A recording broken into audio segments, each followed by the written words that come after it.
إن الحمد لله وحده والصلاة والسلام على من لا نبي بعده أما بعد فأعوذ بالله من الشيطان الرجيم بسم الله الرحمن الرحيم يا أيها الذين آمنوا استعينوا بالصبر والصلاة إن الله مع الصابرين فاذكروني أذكركم واشكروا لي ولا تكفرون.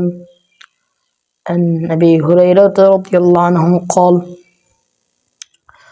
وجبت النار بالشهوات وحجبت الجنة في مكاره. আল্লাহ সুবহানাহু ওয়া তাআলার প্রশংসা যে আল্লাহ সুবহানাহু ওয়া তাআলা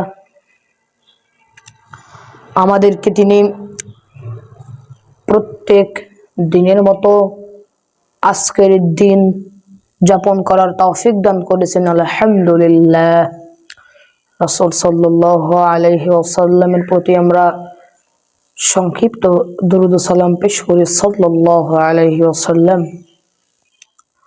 আল্লাহ সুবহানাহু ওয়া তাআলার আসমান এবং জমিনের মধ্যে সর্বোত্তম ইবাদত হলো সালাত, আর সর্বনিকৃষ্ট সর্বোত্তম পাপ হলো আল্লাহ সুবহানাহু ওয়া তাআলার সাথে শিরিক করা।